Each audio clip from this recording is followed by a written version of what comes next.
Thanks for joining us. I'm Megan Roberts. We begin in the Northwest Territories, where a second person has been bitten by a wolf in the span of a month. The NWT Department of Environment and Climate Change issued a notice earlier today. It says the incident happened on Saturday near Boundary Creek, which is about 30 kilometers outside of Yellowknife. According to the notice, the victim was a tourist who was viewing northern lights in a group. Residents are advised to be cautious, watch for signage, and avoid the area. ECC is also encouraging residents to report any wolf sightings. High fuel prices are creating a cost of living crisis in Norman Wells, Northwest Territories, and leaders say they need government support now. Sarah Kromolowski has that story. The wholesale price of gasoline in Norman Wells hit $4.60 last Thursday. That's almost 3 times as high as the current retail price for gas in Yellowknife. And the news gets worse. Both the town's mayor and MLA say prices for heating oil are expected to shoot up as well, to over $5 a liter, and it could be as soon as this week. At that price, it would cost more than $5,000 to fill a standard home oil tank from empty. I will not be able to pay my heating fuel for the month of November if it goes to $5.50 a litre. I can't do that. I don't know what I'm going to do. I live on a pension. Many other people are single-income families, pensioners. What are we going to do? Pope says the big spike in fuel prices comes down to how it gets there. The new, more expensive fuel will be flown in by plane. That makes shipping costs way higher compared to fuel that was trucked in on the winter road. Today, he's in Ottawa to ask the federal government for help, where he will be joined by Satu MLA Danny McNeely. Pope said he will be asking Ottawa to cover all freight costs for fuel flown into Norman Wells, at least until the winter road opens. Sarah Kromolowski, CBC News, Yellowknife. Exactly 1 year ago, Hamas militants entered Israel, killing about 1,200 people and taking 250 hostages. The conflict it sparked still rages, and not only between Hamas and Israel. The Houthis fired rockets from Yemen today, and Hezbollah did the same from Lebanon. Israel continues to hit Beirut and is warning Lebanese people of its intention to strike its southern coast. But today, most Israelis are focused on the site where it all began. Sasha Petrusik reports from southern Israel, where a music festival became a massacre. At daybreak, music pulses through southern Israel, just like a year ago at the Nova Festival. Back then, thousands danced with joy. Now hundreds are remembered in sorrow. Right after this song last year at 6:30, sirens wailed, rockets flew, and heavily armed Hamas militants stormed in. Festival goers tried to run, but 40 people were taken hostage, 364 killed. This nightmare wasn't supposed to happen. Among the dead, Noah Faraj. Her mother can't imagine why. We don't accept it. There's no room for hate, revenge, anger, no. But even here, grieving is pierced by the guns of continued conflict. Artillery shooting into Gaza next door. Israel's leaders vowing to continue fighting until total victory, including destroying Hamas's rule and military capabilities.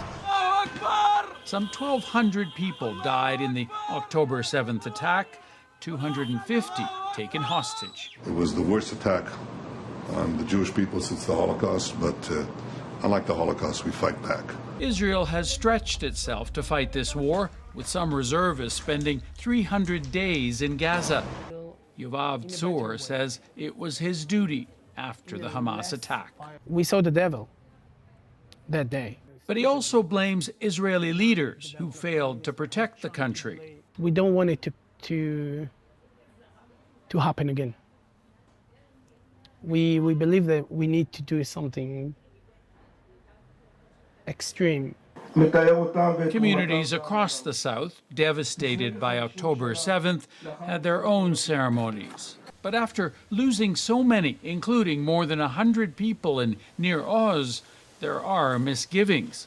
With the war still raging just a few kilometers from here in Gaza, and even widening up north, and with almost 100 people still held hostage, including some from Near Oz, this kibbutz, many say it's not possible to memorialize October 7th. It's just too soon, too painful. We are still deep, deep in the trauma. We are not out of it. Not yet. I hope someday it will come. Not possible, say hostage families, until their loved ones are back. And at this protest ceremony, they say the Prime Minister hasn't tried hard enough. Sasha Petrusik, CBC News, Reim, Israel. In Whitehorse, nearly 100 people marched over the weekend to mark the anniversary. The group met at the Healing Totem by the Yukon River and then walked to various spots. Each stop had a different speaker. They reflected on a year of grief and civilian casualties. Marchers demanded a stronger response to the crisis from local politicians. The Jewish Culture Society of Yukon is also marking the anniversary of October 7th. President Rick Karp says the organization has been working with the Muslim community in Whitehorse this year to advocate and raise money for people in both communities affected by the conflict. We all are calling for peace in the area. We're all calling for the Palestinians to have a state, and Israel has offered that several times in return for recognition of the state of Israel. We're calling for peace. Let's work together, not against each other. And as we have been doing with the Muslim community here, or part of the Muslim community, and let's hope and pray that peace will come to the area. Karp says the anniversary is difficult and it inspired people to reflect on the many lives lost.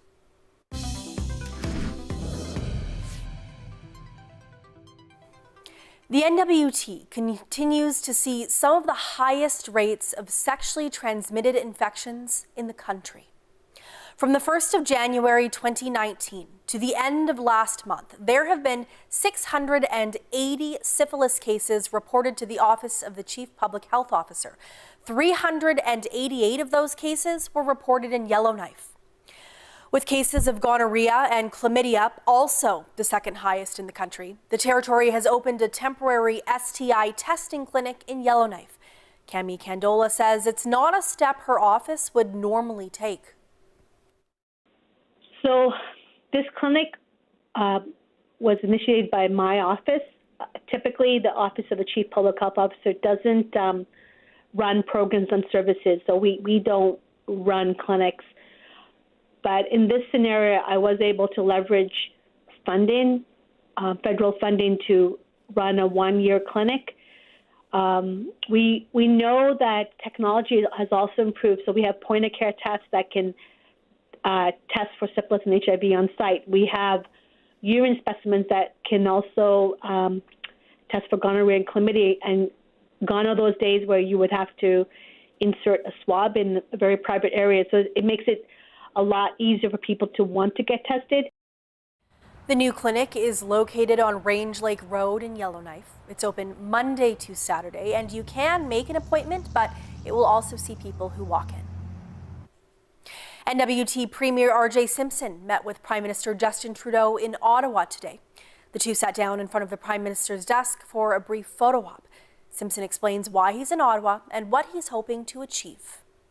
Down here as a member of the Council of Leaders, that is an organization in the Northwest Territories that recognizes the fact that we have a different governance system. 50 years down the road, the territory is going to look much different. We're going to have a number of self-governing Indigenous nations who are delivering programs and services on their own, and the government of the Northwest Territories will have a different role. So in recognition of that, we are traveling here as a united group to have meetings with a number of different federal ministers over the next couple of days, and I appreciate the time that your ministers have made for us. I know how busy it is. And we'll be addressing a number of those issues that you mentioned, our transportation infrastructure, energy infrastructure, climate change mitigation and adaptation, and of course, housing. So I look forward to the discussions. Thank you. That was NWT Premier R.J. Simpson. He's in Ottawa to meet with the Prime Minister and other federal ministers this week. A former Northwest Territories Premier is getting a prestigious award this month. Joseph Handley is being honored with the Simons Medal. It's given to Canadians who have made special and outstanding contributions to life in Canada. Past recipients include Governors General Mary Simon and David Johnston, and former Chief Justice Beverly McLaughlin. Handley reflects on what this award means to him. Getting this medal, well, it means a lot to me because I'm 81. I'm near the end of my runway, and it's nice to be recognized, and so it means a lot. And I'm really proud to be associated with some of the people here who have gotten the award in the past or who are getting it. Handley will receive the medal alongside 3 other former premiers. The Simons Medal ceremony is next week in Charlottetown, PEI. A new project is marrying modern technology with tradition. It's using virtual reality to bring elders back out on the land. Natalie Pressman has the story. Noel Drybones is in a wheelchair, but he says drumming always makes him want to move.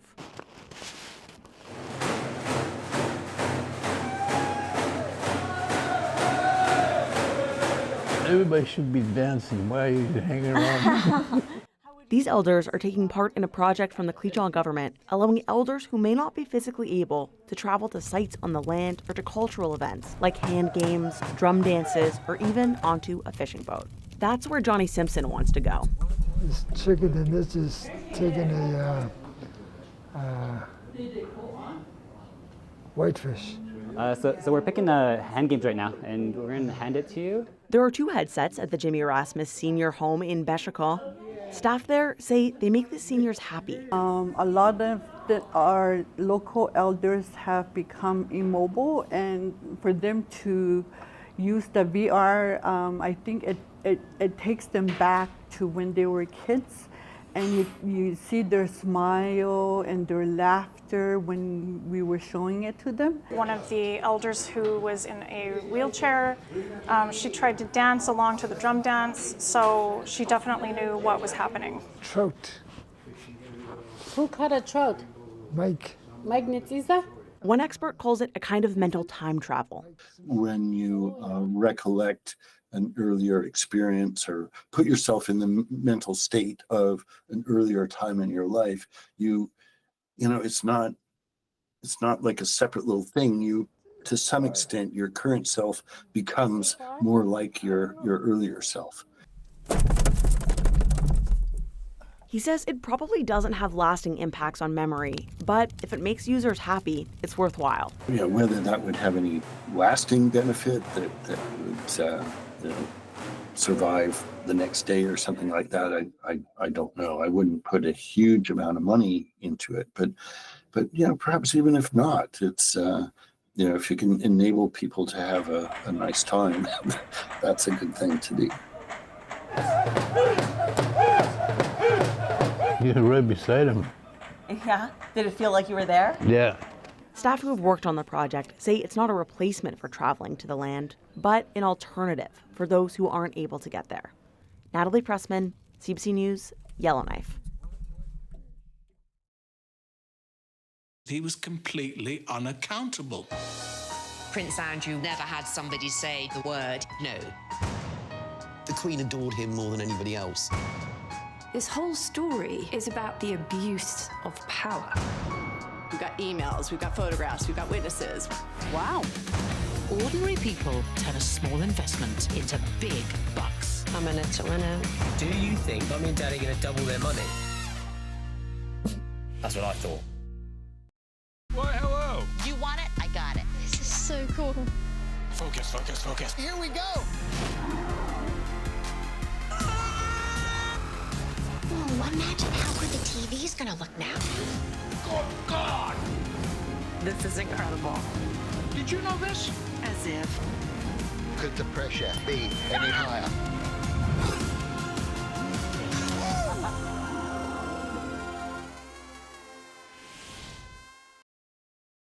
Every week, the issues that matter to Canadians. Cost of living hurts everybody. Connecting politics to people. Win, win, win. We are not going back. Sundays, join me for Rosemary Barton Live. It makes sense that they get a larger share, or does it? Welcome to the Greenbelt. All of this, just single detached homes? Yes. What do we know? I think we can explain. About that with Andrew Chang. Watch free on CBC Gem. It's got to come from the heart. I will cry. You're so together. How much more connected do you want to be? See you there. Guess what? Pinch me. Ooh. Yes!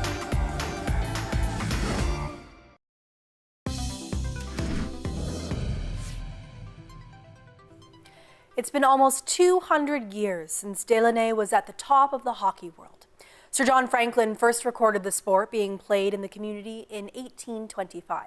Well, on Saturday night, it'll return to the top when Hockey Night in Canada recognizes it as the birthplace of the sport. Luke Carroll reports. Delaunay, Northwest Territories, the birthplace of hockey. Here, you may have seen this ad already. It's for Quaker Oats, and it was shot earlier this year in Delaunay. But if you watch Hockey Night in Canada, you'll see more about the community and the arena that means so much to the people who live there. It will be featured in a 3-minute segment made by Sportsnet and Quaker Oats. But it was very interesting that a big company like that would be doing a commercial in our small community. it's now a place to gather, to eat, and to celebrate. About 30 people with Quaker and Sportsnet were in the community in August to shoot, where they got to see firsthand how much they love hockey and oatmeal. For them, it's only breakfast, morning breakfast meal. But for the indigenous people, not only Delaunay, but most of the people in the north, we've been using it to cook all kinds of our delicacy, like moose meat, caribou, roll. You know, you can do all kinds of things with it. Make soup.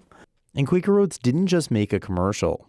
They also renovated the arena kitchen so we can feed more people. Whereas in Delaunay, it's a true definition of community. Everybody contributes, everybody pitches in, everybody helps each other. They have fun together. They hang out together. And so just to be a part of that for honestly the 5 nights we were up there was really affirming of what the real word of community is. Now, Delaunay is the reason that this arena I'm standing in even exists. But it's not the only one who claims to be the birthplace of hockey. Montreal, Kingston, Ontario, and Windsor, Nova Scotia are some of who make the same claim. But it's going to be Delaunay that's scoring that recognition on Saturday night. Luke Carroll, CBC News, Yellowknife. It's a milestone for clean energy in Nunavut. Construction of the road to a proposed sawmill and windmill in Sanikiluaq is set to finish this week. That paves the way for work on building the turbine itself to begin. Samuel Watt has more. The project that's been 8 years in the making has been full of roadblocks. It's nice to see some actual progress in communities. That's Heather Shilton, Nunavut New Quixotic Corporation's director. The Inuit-owned clean energy developer has been working with Hulik Energy Corporation to install a wind turbine. QEC will buy the electricity directly from the independent developer. But for years, that was the problem. QEC didn't have a policy for how to purchase power from independent producers, but now they do. And once built, the lone windmill is expected to halve Sanikiluaq's reliance on diesel fuel. So it's sort of the same price that they're paying for diesel, they will pay to us for the electricity there. Mayor Johnny Apakak believes this access road is in the perfect spot. It's windy, close to town and to hunting areas. The community will be part owner of the project, but as for how much money will come in, we have no idea how much money it's going to be generating. But that will become clearer next summer when the installation of the turbine is set to begin. Samuel Watt, CBC News, Iqaluit. A Vancouver Island retiree is doing his best to make a difference for the environment by creating biochar. That's the product of partially burned organic material like tree bark and leaves. He says he's created about 20,000 pounds of biochar over the past few years, which he says can be used in gardening and compost to enrich soil. Claire Palmer caught up with him in Courtenay, BC. Biochar has been specifically made. It's not just a random, sort of leftover product. We stop the process before it turns to ash. Then we've actually locked that carbon into that charcoal. I was approaching retirement, so say about 4 years ago, when I was thinking a lot about the climate change issue, and I was really asking myself the question, what could I do to make any kind of a difference? Because I felt kind of hopeless about it. I really didn't know what biochar was and didn't really quite get it, how it worked. So I read that chapter in the book on it, and then that just piqued my interest. So the process of pyrolysis, converting the wood to charcoal, you need to achieve the temperatures of around 500 degrees Celsius or hotter. And the other thing is you need to take the oxygen out of the equation. Every time we add another layer of wood onto that pile of charcoal, then the oxygen is drawn to the top of the pile and it takes it out from the bottom of the pile. So the charcoal that's underneath that pile doesn't get any oxygen anymore. It's a double ring of steel and that gap between them. Now it's sealed at the ground level, so no air can get to the fire through the bottom. If it was able to do that, the air would hit that mass and then go through it and then up, and it would shoot your flames up and sparks up like a Roman candle. And that's exactly what we don't want to have. The biggest thing is putting it in our compost, because it's a great activator in the compost. It's a no-brainer for us, yeah.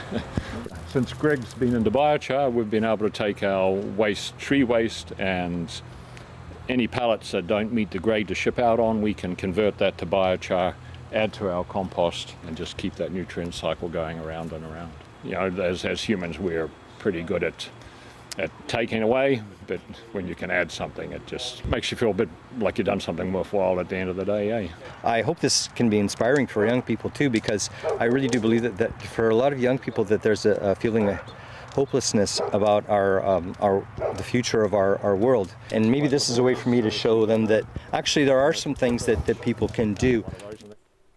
Free Amazon shipping is coming to communities in Nunavut-Kivalliq region. It comes after Canada Post ended a long-running loophole in April that allowed residents in the region to bypass shipping costs. Iqaluit is currently the only community in Nunavut that qualifies for free shipping through Amazon Prime.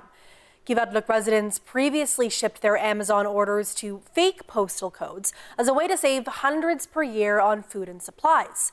Once that loophole was ended, a petition was started asking for free shipping in Nunavut. It's gained almost 4,000 signatures since spring. So we've been working for the last 5-6 months to figure out a way to allow that. And I can proudly say now that all 7 communities in the Kivalliq region for sure have free shipping as a new option for Amazon. Garlick says getting an Amazon hub for Rankin Inlet is the next step.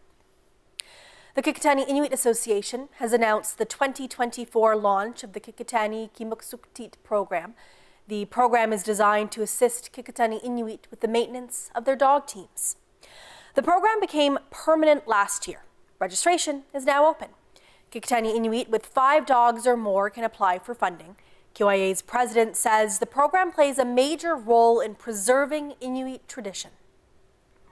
It is very important to have the dog teams around for a long time.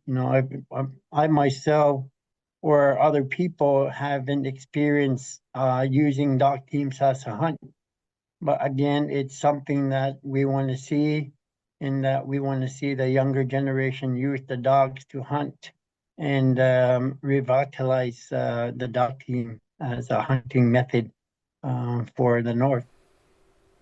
The program is part of the Kikitani Truth Commission implementation plan. Dog owners can receive up to $3,500 to ensure the well-being of their dogs. It's not easy being a bat in the Yukon, but more bat houses will make their lives a little easier. Bats mostly live in the southern third of the territory. They're frequently forced out of homes and buildings by the people they attempt to cohabitate with. That's why the Yukon Fish and Wildlife Branch has built 3 new bat houses around Whitehorse. They're at Chadburn Lake, the Riverfront Trail, and in the Robert Service Campground. A local wildlife biologist says the houses are key for the endangered species. So unfortunately, bats do get evicted from residences and other buildings, not just residences. And by putting up bat houses, we provide an alternate place for them to live. And that's important for bats, because little brown bats in specific, because these are what we call maternity colonies, where moms gather each spring to deliver and raise their pups. Young says the bigger bat houses measure 3 by 4 feet and can hold up to 1,000 bats. He says people can also build their own bat houses in their backyards.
And that is Northbeat for tonight.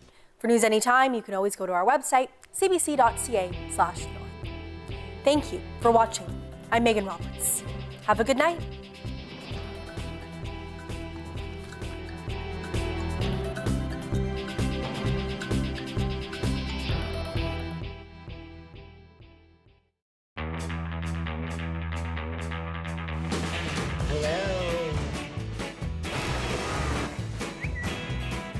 Is a mess. I'm not giving anybody advice. Maybe you were subconsciously worried about our little threesome.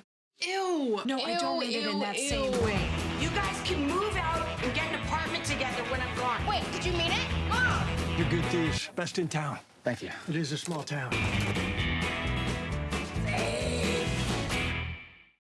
We carry a world of information in our pockets because we want to know. Breaking news that shapes your world. All right. Reporting from the scene onto your screens. Dropping the 8 now. We're just approaching Gaza. With local CBC Radio 1 Live to connect us closer to home. It's news you can trust, delivered when you want, where you want.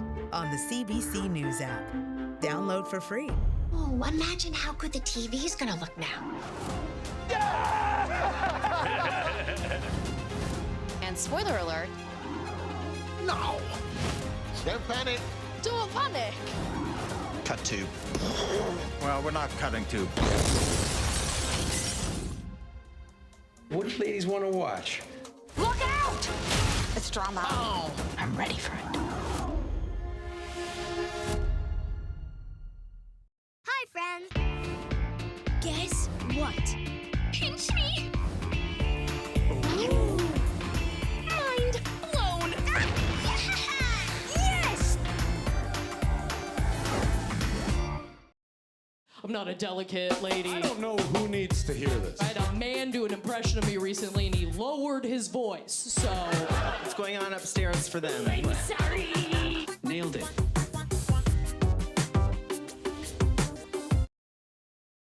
every week the issues that matter to Canadians. Cost of living hurts everybody. Connecting politics to people. We are not going back. Join me for Rosemary Barton Live.